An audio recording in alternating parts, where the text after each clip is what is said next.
What can you expect from us today? So first we'll go a little bit into the details. What is facial recognition, a technical overview. You'll also learn a little bit more about Noahface, which is a company that we partner with at Microkeeper for our facial recognition. So there are facial recognition partners. They are leaders in that industry in Australia, and we're very proud and honored to have them here. We'll go a little bit about how this facial recognition data gets converted into timesheets. Then we go a little bit into, in a second part, into concerns, mainly privacy, because that's something that comes up mostly when I have conversations about it. We also go into how did this tech handle 2020. We all know 2020 has been a crazy year, so we want to make sure that we go a little bit into the details of how it deals with like situations that might not always be so clear beforehand. COVID in this situation.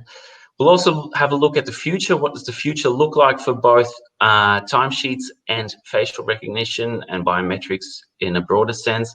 And then we'll have some time for Q&A. The great thing is that with the registration, I've asked people to already put some questions out there, and the great thing is that people have responded to that. So we already have some questions to start with. But if you have further questions, put them in the side chat bar, and we can answer them when we get to the Q&A. We also have a poll that I'll get started throughout the webinar itself that you can have a look at. I just want to have a quick idea of what ways you guys are currently tracking time and attendance for yourself if you own the business or work in payroll, or a client if you're a bookkeeper or accountant. But without further ado, that's enough about me. I'm going to introduce the people that we have here, the guests that we have, and I'm going to start with Jeff Cropley from Noahface. Jeff, can you introduce yourself a bit and tell a bit about yourself? Thanks, Dane, and hi everyone, and welcome to this webinar. I'm what they call a serial entrepreneur. So I've invented a number of products in my life, and this is my latest journey of an invention, this facial recognition product. And so I, as the founder and executive director, I head up this company with John as a co-founder, and he'll talk about himself in a moment as the brains of the architecture and the product. But fundamentally, the journey of where I got into it started with and John might put up a frame that we've of he and I, where I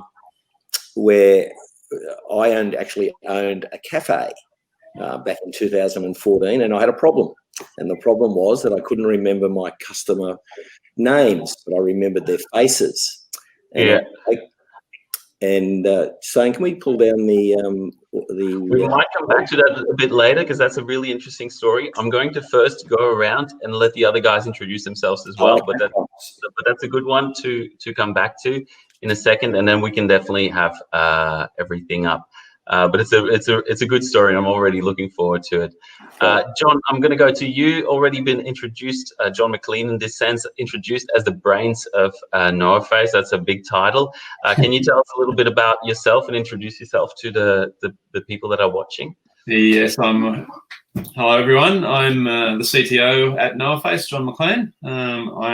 I guess I drive the technology roadmap, the product development team, and hopefully lead the technology in an interesting direction that develops functionality that people want. And I've really been doing that all of my career across multiple technical products for the last 25 plus years. Awesome, that's great. And lastly, John Arrigo is with us from Microkeeper, a well-known face for people who've seen the webinar or the webinars from Microkeeper a few times. But John, for the people who don't know you yet, can you introduce yourself as well? Yeah, for sure. Hey guys, I'm John. I'm the head of customer relations at Microkeeper. So part of my job is that I liaise with all of our clients. I find out their pain points. I find out what they're doing, how they want to improve on that, and help to suggest a more streamlined and functional process to facilitate that requirement. I really love meeting everyone and hearing their story and their journey of their business. And I suppose from a side note of like more of a personal side, I am a dad. I've got a little boy, 3-year-old. I really enjoy cycling. You can see my bikes in the background, and love getting out at the coast and having a surf and so forth. And really love interacting with everyone, even in this forum as well. Awesome, no, that's great. And for the people who don't know me, my name is Stain. I am marketing and community lead at Microkeeper. So if you have any concerns about or want to know anything about Microkeeper and the partnership model that we have mainly with bookkeepers and accountants, you can always reach out to me through this platform or through any of the social channels that Microkeeper holds. Meanwhile, I've also had the results back from our poll, and we see that at the moment, clocking via app on an employee's personal device is taking the lead in how people track employee time and attendance, closely followed by fingerprint scanners. And we'll come back to the difference between facial and fingerprint scanners during our Q&A. We had some interesting questions about that as well.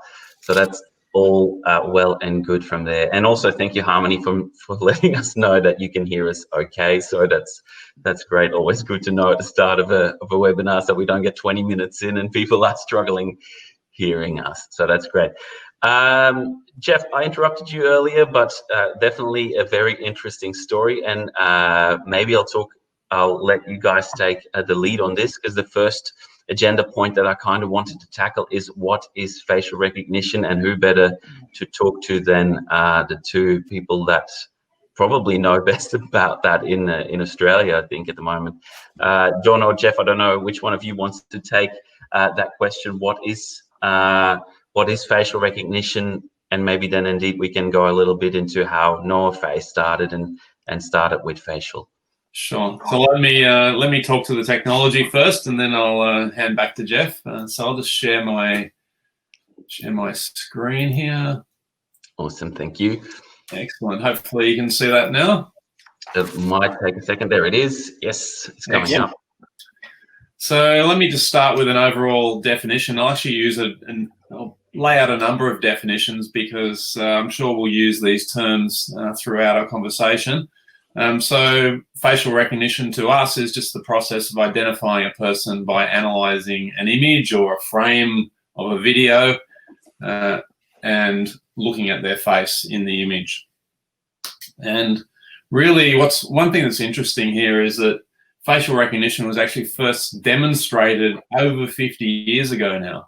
Oh, wow. Seems like an incredible journey. Obviously, the computers back then were pretty primitive, but that's when the concept was first invented and demonstrated in a really basic form. And it's really become popular really in the last 10 years as computers have become a lot faster, and the technical algorithms behind facial recognition have become a lot better. So I want to break that process down a little bit to talk about how it actually works. And the first thing that happens when we're looking at a video frame or a picture is we have to identify where in that picture there is actually a face. This process is actually pretty simple and pretty primitive. And the way that it basically works is that it's looking for a combination of dark areas and light areas, and particularly looking for dark areas around where eyes might be, and the nostrils of the end of the nose, and perhaps a straight, blurry, darker area where the lips are. And what you'll see is, if you're looking at, say, a camera app on a phone, occasionally you might see these yellow boxes flash in front of a tree in the background or something like that. That's just happening because it's seeing two dark areas that are just close to each other and could possibly be someone's eyes. Okay. So it's detecting faces just by looking at those dark and light patterns. And obviously it's got to search all over the whole image and it's going to do that incredibly quickly. So that's why you can get those sort of false flashes of where a face might be. And the software today is actually able to do this sort of recognition at full video pace. So it's finding faces at over 30 frames a second, which is pretty impressive. Once the software's detected a face, we then go through a process that we call biometric extraction. And this is finding the key points on the face. And different software algorithms identify different numbers of points. At Noahface, our software identifies about 70 points on the face. So all of the edges of the eyes, where the mouth is, where the nostrils are, where the eyebrows are, where the outline of the chin are, these are all identified points that once we think there's a face there, the algorithm digs deeper into the image and tries to find all of these points. And it converts that series of, if you like, XY coordinates in the image to a series of numbers. And essentially it's measuring how far apart these points on the face are. Okay. And as people talk, as people move their face, as they have expressions, they open their mouth, they close their mouth, some of those points are very, very static. In particular, the points around the eyes don't move much. And that's why there are so many points of measurements around the eyes. And also the nose really doesn't move too far from the eyes. So the distance and the angles between all of these points is essentially encoded into a sequence of numbers. And we refer to that as a biometric. It's a representation of the person's face. Awesome. And that's obviously very distinctly different between people as well. Yeah, absolutely. And algorithms today, obviously, some people are very similar. Some people are very different in their looks. But even where they're similar, there have been cases where algorithms can be shown to differentiate between twins to the human eye look pretty much identical, but to software algorithms, they can sometimes tell them apart. They obviously are very similar, and there are cases where twins cannot be separated, but the algorithms in many cases can actually identify even identical twins. Awesome, that's great. So yeah, they absolutely are unique to a person, the way that these distances are measured, and with this number of points that it's pulling out, that's how it's able to get that granularity. So once we've extracted this biometric from the photo, we have a representation of the person's face. And the next process I want to talk about is matching. So if my biometric is extracted and the software doesn't yet know who it is, that biometric is compared against a database of people and their associated biometrics. And it's able to essentially compare the distances between all of those points and the angles between all of those points and come up with the closest match. And one thing you might notice interesting here is that it actually comes out with a level of confidence. Yeah. So it's not saying this is absolutely Mary. I know for certain it's Mary. It's able to say I'm 99.7% confident that this is Mary. And obviously, the smaller the database is, the more confident it is, and you can tune the algorithms to larger or lower benchmark to how confident they need to be to say this is Mary. Yeah, cool, awesome, that's great, Jeff. Oh, sorry, there's more. Yeah, I'll say just very quickly one more thing. Yeah, no worries. One area that I haven't covered is how do the people get into the database in the first place?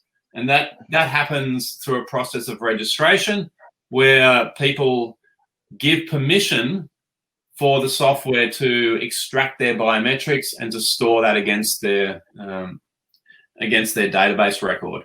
And of course, they have to identify themselves manually the first time, whether that's through a passcode or through some other means. And once they do identify themselves, they have to give their consent. We don't take biometrics unless people have granted consent. Okay, that's something that I might want to come back towards a little bit as well, in the privacy and how that data gets stored. So that's very interesting. And I see the photo that kind of rings that that story back from Jeff earlier. Also, while my cat might be going mental in the background. Jeff, you mentioned indeed, and it's a story that I know because I've seen it on TV actually, where that you guys started off in hospitality. And can you tell me a bit about that and how Noahface came to be? Yeah, sure, Stain. It's a good story, and it dates back to the middle of 2014, where I'd exited a business where I was working with John, and I say I was sort of semi-retired, and I don't like sitting around doing nothing. So I bought a large-scale Sydney-based cafe, and within weeks of owning that cafe, serving behind the counter, I realised I had this common problem. I couldn't remember all my customer names because there were just so many customers.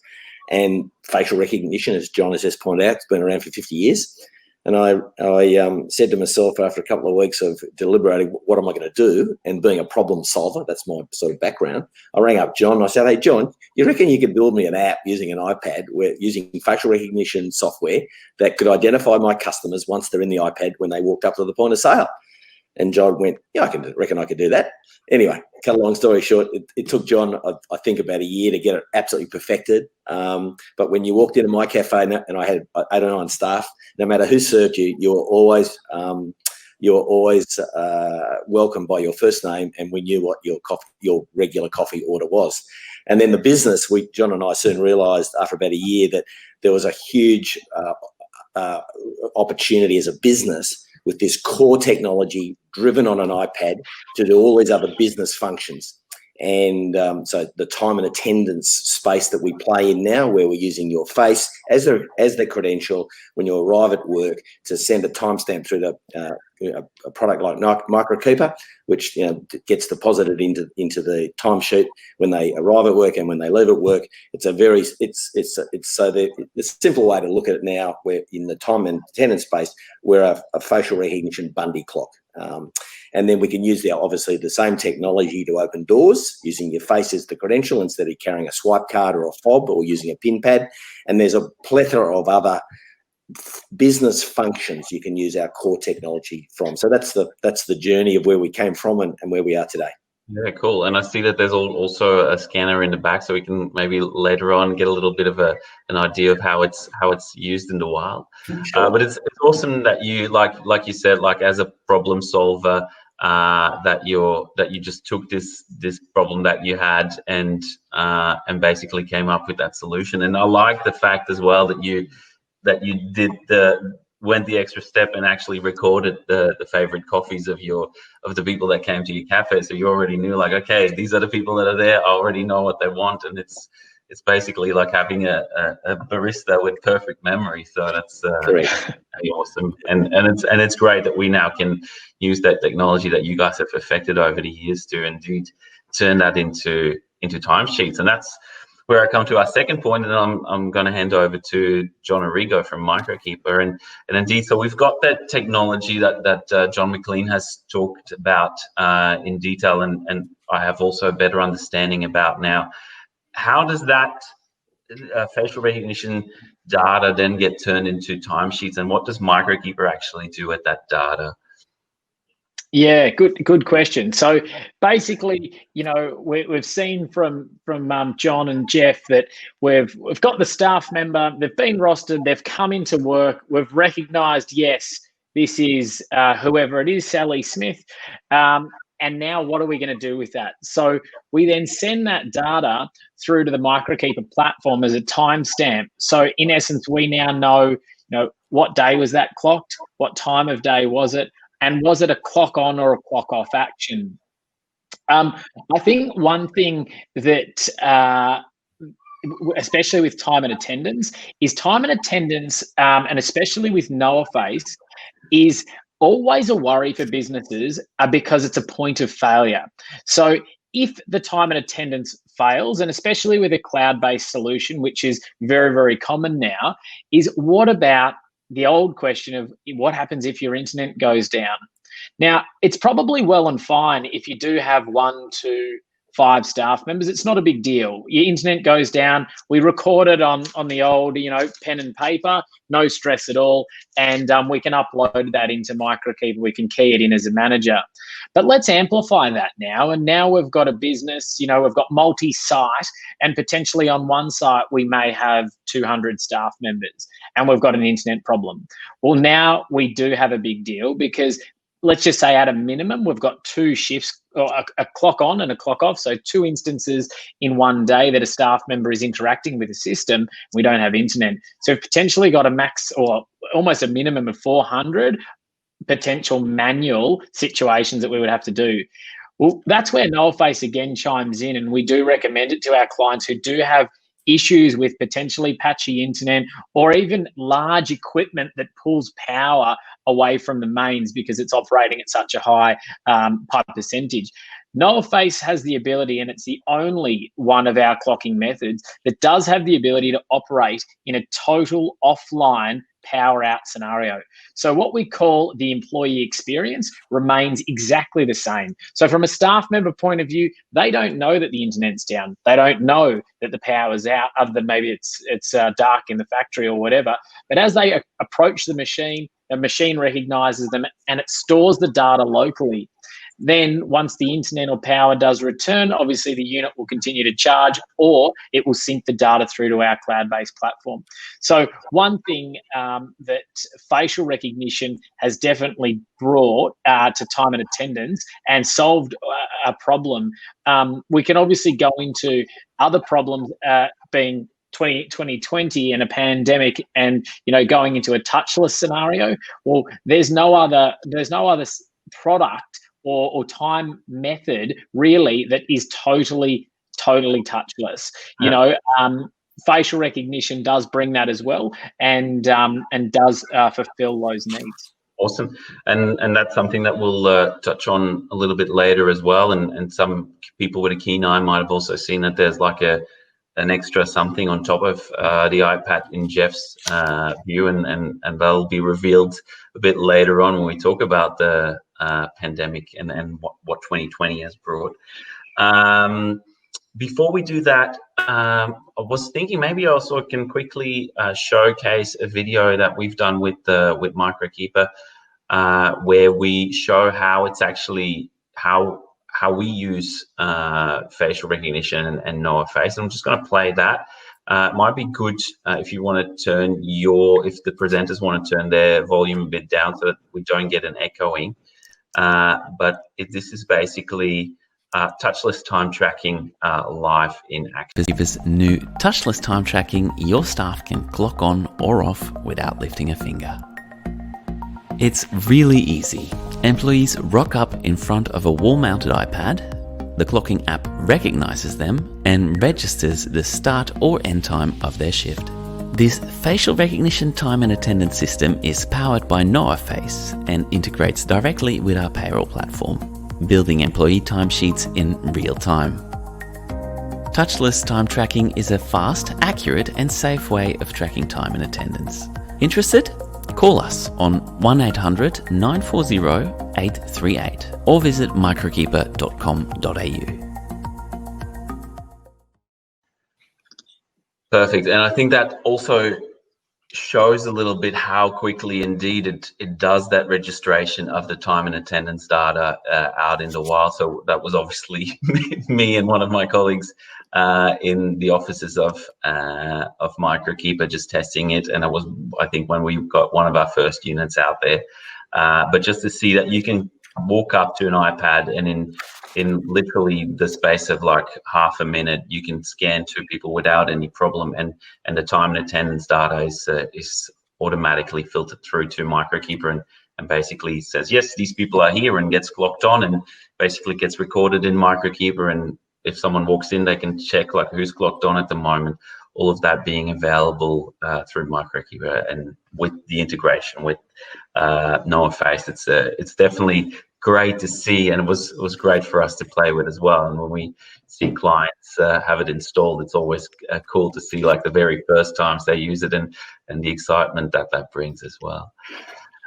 John from Microkeeper, before we move on, so I spoke about the second big topic I wanted to talk about was maybe some objections that come into play when you, as a national relationship manager, get to talk to clients. When I speak about facial recognition, there is that question of privacy. I mean, people are sharing their data so freely these days, but that also comes a little bit with a caveat where you go like, okay, what is actually happening with that data? Can you speak a little bit about the objection handling that you do, but also maybe that clients have to do towards their staff? Yeah, I think, some people, take it for, I suppose they dig into it a lot and they're worried. And I think it's worry based on education, and it's a level of education that we need to convey to tell them exactly what's going on. I think that from a point of view of, people sort of think, where's my data going? Like, you're taking my photo and are you shipping it off? Are you selling it? Is it going to somewhere else? And who else is analyzing it? Who sees that? All of that sort of thing. But I suppose really we need to bring it back to brass tacks. What are we actually trying to achieve? We're trying to validate who you are. We're trying to do it in effective and efficient manner. And we're trying to eliminate the ability for someone else to be in representation of yourself. So to eliminate fraud. Now, from a point of view of a staff member, straight away you might have the sort of, I don't want it, again, because of understanding. Now, once we go into a bit of a discussion, and funnily enough, I was talking to a company and they were in commercial services. It was actually at quite a large cleaning organization. We had these questions come up from specific employees. What they don't look at and what we bring to the table is the other side of the coin. So it's, okay, yeah, look, you're clocking on via facial recognition, so we know exactly who you are. And they sort of say, well, what's wrong with me putting it down on paper? Well, what's wrong with putting it down on paper is if there is an incident on site, we know if you're there, firstly, because you've got to clock on or off when you get to site and when you get off site. So we know where you are. But the other thing is let's say something happens on site and it may be something a little sinister. There was a break-in, there were some items stolen or whatever else. We can 100% tell you which staff member was on site. We're not saying, oh, it was Peter and Peter actually clocked Sam on. So really, it's another person. We can tell you exactly who it is. So from a point of view of a staff member going, well, I actually wasn't there, or from a point of view of saying, I actually was at site and they just didn't open the gates, we can validate that. We can validate via their face. We can validate via timestamp. So from a point of view of a staff member, it really has your back because it's going to tell you, it's going to represent to you, your business that yes, you were there, or no, I wasn't there. And I suppose once this understanding comes across to the staff member that this data is used for validation, it is all fully encrypted, it is stored as secure as possible, in our modern day society, best practice. Once that is achieved with a staff member, usually we find that all of sort of the hearsay and those, I suppose, those bad devil story of, oh, it's this and that and the other, it all sort of disappears because you've got actually the facts there and what we're trying to do. So I think it's really an educational point on what we're doing and why we're doing it as well. The other thing we do see is and again, back to commercial services is what I was talking about, is now businesses, as in, I'm a business facilitating work for another business. They are setting it as a prerequisite in potentially a tender. So we want to validate that the person is on site and we want it validated via biometrics. So, this is another, great way to do so. And obviously, yes, there are many options. So you've got fingerprint scan and all of that sort of things, but you really have to look at the business and what do we need to achieve and potentially what barriers are there that we have to come up against that is going to potentially challenge one of these methods. Yeah, cool. And just a quickly simple yes or no question for you, John, before I move on to the people from Noahface. Does Microkeeper store any photos of those people when they walk up to the iPads? Is there any storage in Microkeeper itself? No. So we don't. So that's all taken care of by Noahface. All we see is sort of that second slide that John said, where there's that string of who's matching who. We've recognised that it's John Smith, and you're clocking that person on. So that's also just important, I suppose, for people to know, like, look, so this data is not shared by people who shouldn't have it. So we, as a Microkeeper, all we need to know is who's there and have they clocked on, but we're not actually storing any photos because we don't need that. So the good thing about Noahface is they don't go like, oh yeah, well, we've got this data from these people, we'll also share it with you because it could be handy. No, it's like very strictly kept. We don't, on Microkeeper's end, we don't even have access to that data. So that might give people a little bit of confidence on how strictly and how private these things are kept. Jeff and John McLean from Noahface, maybe I'll come to you as well with those privacy concerns. Is that something that you guys deal with as well a little bit? And maybe from a technical perspective, how can you assure people that data is indeed stored in a safe way and not shared with third parties? Yeah, sure. So let me jump in there. So firstly, I guess just at a business and a privacy policy level, it's absolutely our policy that data is not shared with any other organisations. In fact, any data that's capturing and transiting through our technology is owned by the organisation, and it's only fed into the payroll system, Microkeeper, and it does not go to any other third-party organisations. Secondly, I guess just from a configuration perspective, Noahface offers a lot of capabilities to deal with people's concerns around privacy. I talked earlier about the consent process, and that's a fundamental part of people agreeing to have their biometrics captured. We really try and make it very simple and clear what it is we're doing, why we're doing it. So we're capturing their photo, extracting the biometrics, and the reason that we're doing that is so that they can be recognised on future presentations. And we really put that into plain English. People do have, if organisations allow it, they actually have the opportunity to opt out of it. And we still allow them then to identify themselves manually, say using a passcode. So you might have 98% of the people who are comfortable with facial recognition presenting themselves and getting the full benefits of the super fast clocking.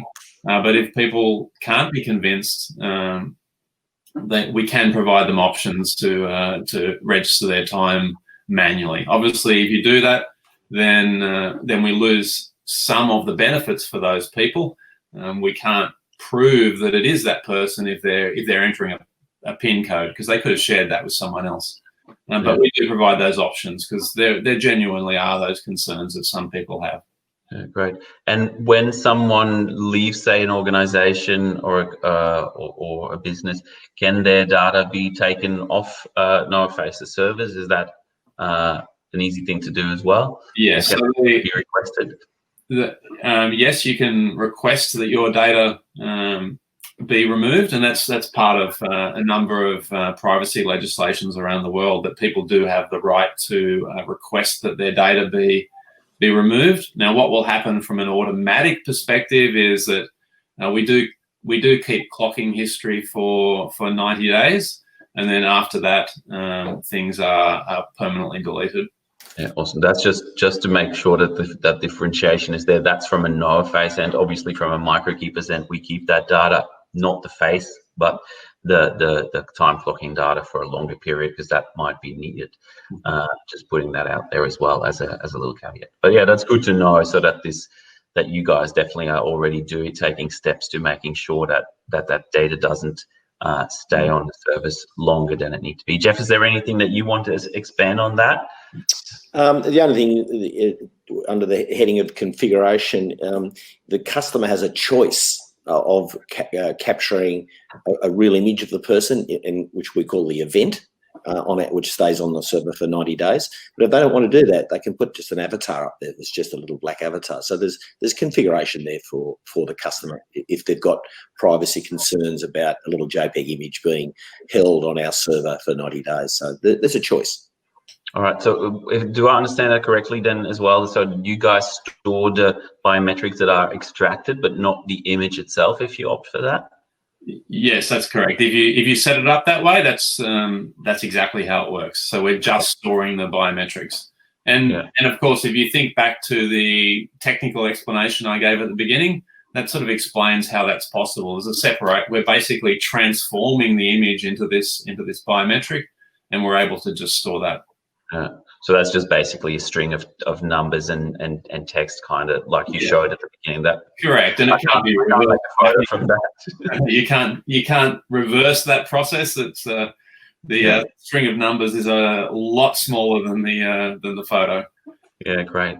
I think that might indeed make people feel a little bit more secure as well about that idea of, look, there's not like Noahface is not just collecting all these photos for my bad hair days and how I look in the morning. It's literally just a string of numbers and text. So that's. I think, Stan, a really important point is to the people listening is that we're not harvesting photographs from Google or Facebook or anything like that, where the employee is consenting in the place of work where their biometrics are being captured and stored on the device, so that it's a seamless thing. So when it's not the big brother of where we've all read on the front pages of overseas governments, trolling through CCTV cameras looking for the bad guy. Well, that's not our ecosystem at all.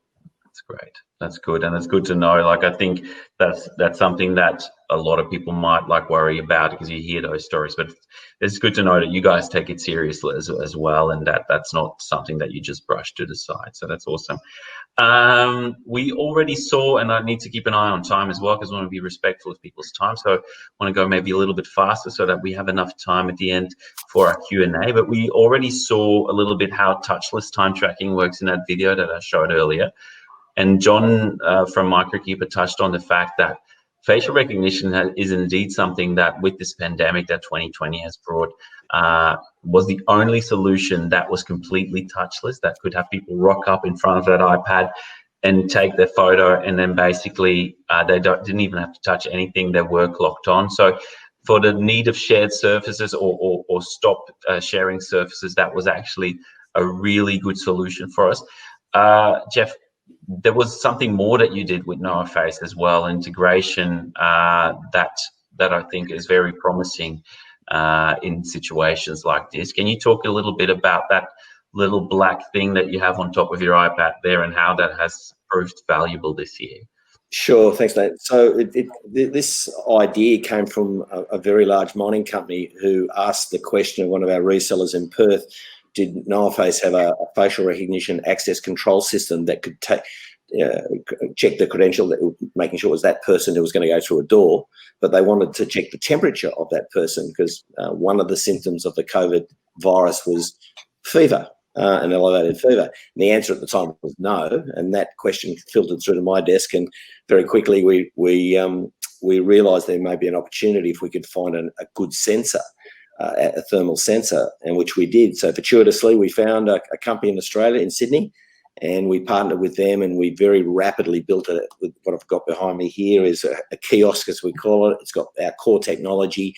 In behind that little black lens is a thing called a nano-optic sensor. So we've got a lot of customers now bought this product, using it in a time and attendance environment, where the workflow, very simply, the person arrives at work, they look at the iPad. It's a touch slower by about 1.5 seconds. So they're identified, they're matched, so to speak. Their temperature is checked 3 times, and then the average is against the threshold. And if they're elevated, it warns them on the screen, and there's a whole bunch of words that's configurable, what the COVID or the elevated temperature policy is of the company, and that might be, report to first aid, or leave the building, or ring 000 or whatever. And then, but if they're normal, it's a seamless process, and the event goes through to Microkeeper. and the temperature is stored against that event log. So that's where the idea came from. We've built it out. We've sold a lot of units, and it's a valuable tool in risk mitigation, and in one of the many things businesses are now doing as part of their COVID policy. One, it's touch-free, so we're not touching a common surface. That's a big tick. And they're checking the temperature twice a day when they arrive and when they're leaving.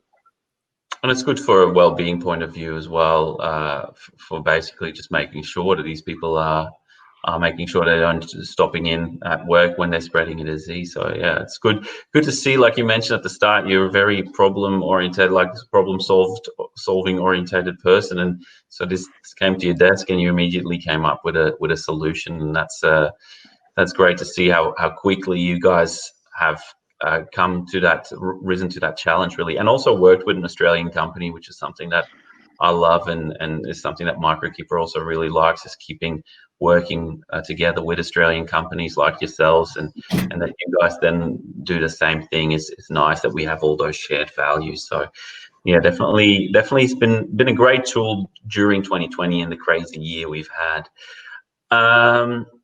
I want to move on from that and talk a little bit about the future. Maybe first and foremost, a little bit, John, from Microkeeper, about the future of timesheets, the future about automation, how that feeds into payroll, all that stuff. Can you tell us a little bit what to expect in the next few years, or even right now, that might sound a little bit futuristic already? Yeah.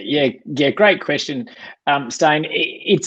It's analysis is really where it's at. It's analysis. So as obviously we progress through the years, different things are being brought up, whether that be, internally via businesses to just try and streamline. So how can we, review shifts quicker could be a question. And then also sort of from a governance point of view and government sanction. So, one more recent thing was, a salaried staff member now is required to clock hours. So those 2 points are probably the two that I'll discuss today. So the first one is, how can we improve a manager's time by automating a process of approving shifts? So what I'm going to do, very, very quickly here is just share screen and just show you the Microkeeper time and attendance page. And so what we do is we validate a timesheet based on a roster. So here is what we want the staff member to do, being the roster, and here is what they've actually done, being the timesheet. So in essence, we have a few colors here. So as we can see, the top 2 shifts are totally gray in color. And what that means is, when we mouse over it, is the staff member has done exactly what we want. So their time and attendance and their roster directly reflect. So we go, great, they've done what we were after. The third shift in the very bottom, we see a little bit of green and red. Now, what that means is there has been a variation in the timesheet. The way I like to look at it is, green costs us less money than anticipated, and red costs us more than the roster. So now very quickly we can ascertain, has the staff member done what we want, and which way have they gone? Is it costing us more or costing us less? So I suppose the second thing on top of this is, how do we automate it? Well, if we automate it, we're already validating it. So could the system automatically approve a shift if it's perfect? The answer is yes, it can. So automatically, the system can look at the shifts, go, hey, there's 4 grey shifts in total there, all grey. Let's automatically approve those, and therefore just showcasing that third shift and the final shift, the 6th shift there. So in that situation, we could potentially reduce a manager's workload by 80%. Now, if we look at 80% over, 10 staff members, okay, they've only got 2 to check off. Not a big deal. We might improve it by 3 minutes. Let's magnify that out to 100 staff. Now we're going to substantially save some time. So from here, where else can it go? Well, obviously all of this data can then automatically be interpreted by a payroll system based on the approvals of a manager. So the second point that I raised before was, once we've got time and attendance data into the system and it's all done and dusted like this, what else is there that can improve our processes? And we improve our processes a number of ways, and that can be from, let's move from a manualized system. So, we're currently using, a paper-based system. Well, can we move to something else? Yeah, we can. Now, from people who never clock ever, so a salaried staff member, now we've got a governance to say you need to clock. So from here, I suppose Microkeeper's next step is, well, if we've got now a staff member that is clocking and is on a salary, can we actually validate what they're doing against an award and then reference that against their actual salary? So then to say, are we short paying the staff member, or are we actually in front? And we could measure that at any point in time. So that's a new thing that is going to become available in the Microkeeper platform, is the ability for you to validate a salaried staff member, what they've done via time and attendance. Let's reference that against their salary and the award, and let's compare that. And let's compare it on a pay cycle basis and tell us, are we above or below? Obviously, the most important one will probably be the very last one of the year, final pay run, and we can then say, okay, is this particular staff member in front? So yeah, we've paid them, $500 more than anticipated, or are we actually behind? And in the case of we are behind, let's say we're $200 under, we can top that person up. So meeting our obligation and not short paying the staff member. Yeah, great. I'm also, while you're telling this, I'm looking at, we wrote a blog about this because it's something that's definitely not common knowledge yet, especially with the year that we've had, like the annualized salary clause, and the fact that people actually will need to start tracking the hours of people that are on an annual salary, and people still think, oh, I'm salaried staff, I don't need to clock my hours, but it is actually becoming a prerequisite in a lot of awards. So I will share that blog, because we speak a little bit about what which people need to actually be tracked, and then also indeed there has to be at certain points throughout the year, the checkup is indeed, are we paying the staff member enough? So I've popped it in the chat for people who are interested. It's a blog about the changes to that, to those clauses. Quickly, before we move on to Q&A, John and Jeff, anything exciting coming for you guys in the next few years or the next year?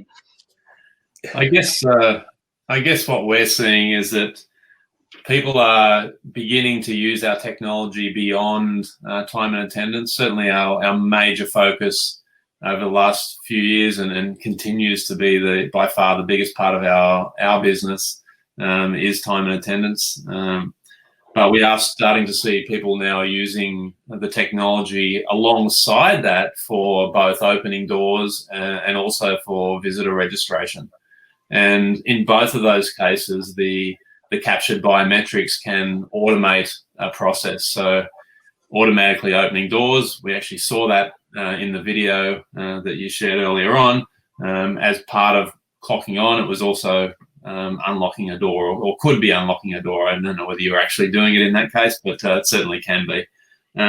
And visitor registration might not be quite so obvious, where people are entering their name and contact details and the like, but there are absolutely return visitors that come regularly to your organisation, and being able to recognise them with facial recognition and to have a common record of everyone who is on your site, both visitors and employees, is a need that we're hearing.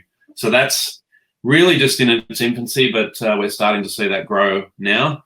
The other thing that I'd just mention briefly is that really, while a big focus of ours is absolutely on facial recognition driving a touchless experience, there are organizations that want to capture data as part of the clocking experience.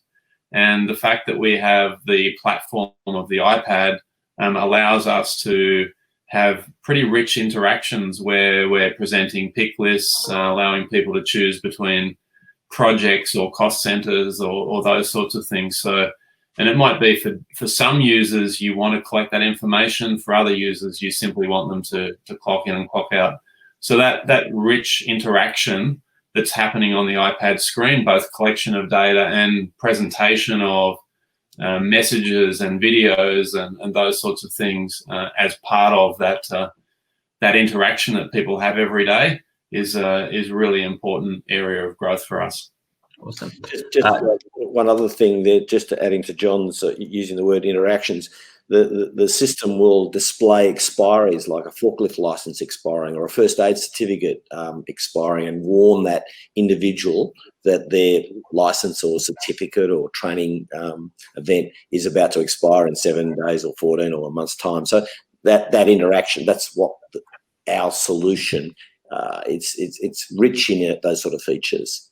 Yeah, definitely. It's good to once again, like an integration that we're seeing with Microkeeper as well. Like the good thing about these systems being so intertwined is that you guys indeed can check, or Microkeeper has that storage of that data and can send that message out now on the screen and saying, hey, your license that we have stored in our core HR system is actually expiring. So yeah, no, that's great.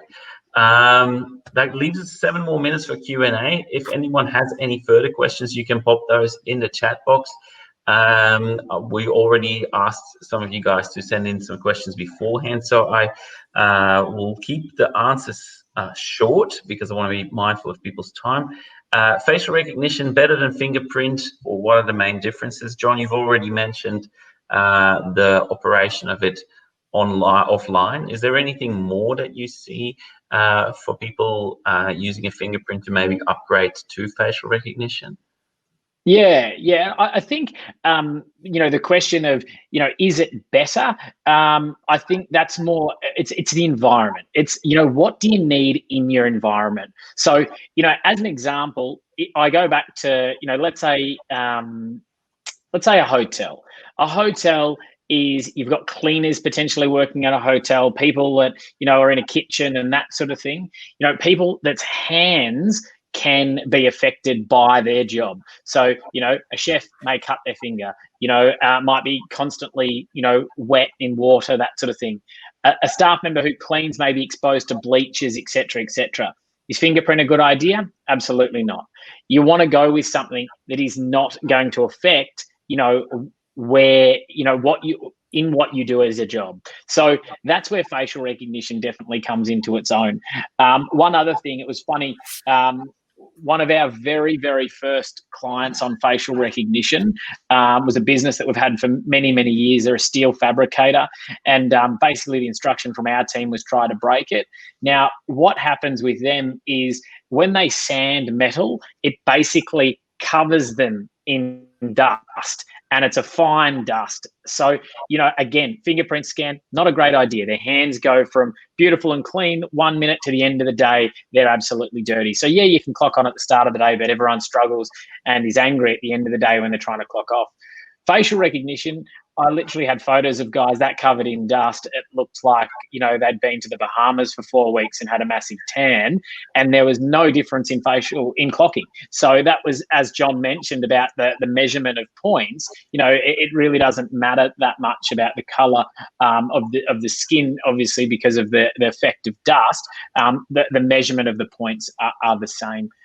So yeah, I think it really is that sort of, you've got to fit it to the right business, but in essence, everyone can use it. But it's definitely advantageous for those tricky situations. Yeah, awesome. Yeah, it depends on situation, but in some situations it definitely shines and will be a better solution than a fingerprint. Great. Second question that I had here on my list is, can it be used outside? I'll go to the Noahface guys for that. You guys probably know a little bit more about how the technology is subjugated to backlighting and stuff like that. Yeah, I'll answer that question. But no, this product is an indoor product. I always use the analogy of the wedding, the bride and the cameraman. The cameraman will never shoot towards the setting sun. He'll always have it around the opposite way. So our product is designed to be inside, where with consistent light and the camera iPad lens not pointing at an open window where the sun might directly shine on the lens. So it's an indoor product. Yeah, definitely. I suppose maybe as I mean, we're not talking long term, but as the years progress, maybe later down the track, that might be something that might, if cameras get better and artificial intelligence in cameras is able to filter those things out, something. But at the moment, indeed, that makes it hard. So insight with consistent lighting is the way to go. Wearing a mask, I presume, given the explanation that John that you did at the start, you might want to make sure that we, given all those measurements, that also around the lips. Sure. So one of the things that is interesting about facial recognition, and I did briefly touch on this, is that you can, of course, tune the algorithm to have a certain threshold. So you can tune it to, in effect, say, well, if you're 80% confident that it's that person, then clock them in as that person. Now, you don't want to do that, but it is possible to do that with facial recognition technology. So in essence, what happens with a mask is, because we can't see the mouth if they've got it covered up, then you're never going to be as confident that it is that person. So we definitely recommend that if people are wearing masks, they pull them down to be recognized. And if at the default settings, the system really won't read them won't recognize them with a mask on. Yeah, I suppose it's a little bit like a human brain works. Like you see someone, you make an assumption that it's that person, and I sometimes even then I forget when I see some people in the store, like, oh, I know this person, but I don't know from where.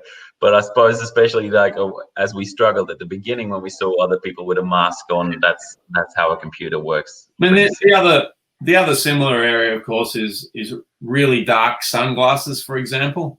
The eyes are very important to facial recognition, as I pointed out. So if people have transparent glasses, and you demonstrated that in the video again, that it tends to work pretty well. But with very dark sunglasses, you just won't get recognition. Yeah, that's fair and that's understandable. I think that's it's an expectation that you have. If you think like a human brain would struggle with making that. And like, well, we all do that with an assumption, in a sense, like you showed at the beginning, it's a 99.7% sure that it's that person. But there's a reason why famous people walk around with sunnies that big covering their face. They want to make sure that they're not recognized. So no, that's great. That's kind of brought us to the end. I see that there's no live questions that came in, but that's absolutely fine. I know that people sometimes are a little bit hesitant asking those. But if people want to reach out to you guys, Jeff and at Noahface, where's the best channels that they can reach you if they want to find out more? Best to go to our website, noahface.com, and we have a contact us page where we've got phone numbers and email addresses. But yes, our source of truth is about all our products, and who we are and how to get hold of us is on our website. Awesome. That's great. And I definitely encourage people to go check it out. You see some more videos of it live in workplaces and some reviews from people who actually use it. So you don't just have to take our word for it that it works amazingly, but the people in the field also report the same things back. John, in terms of Microkeeper, if people want to reach out to Microkeeper, where are the best places to do that? Yeah, again, our website, you can go to the contact page, or alternately, feel free to contact us on our 1-800 number. That's 1-800-940. Geez, now you put me on the spot, Stain. 1-800-940-838. My bad. So definitely happy to have a chat over the phone, or you can definitely reach out via our contact page. Yeah, perfect. What I'll do as well is I'll put a little pop-up on any viewer's screen as well. If they want to have a quick time and attendance consultation, they can do that free of charge. Just click that button there, and you'll be able to get in touch with me directly. Perfect, and that will be it for us. So thank you so much, Jeff and John, for joining us. Really enjoyed it, and hope you guys did too. No, thanks, Stan. It was great. Thanks, John. Perfect. And for John, Arrigo, and myself, we'll be back in the next year with more webinars. We'll take January off the webinar so that we can plan a few things out. and then we'll be back in February with our first webinar of 2021. If anyone wants to find out more about anything, please get in touch, or if you have ideas for upcoming webinars, feel free to reach out to us. We love hearing back from you guys. Without further ado, I'll see you guys around next time. Bye. See you guys. Bye. Thank you.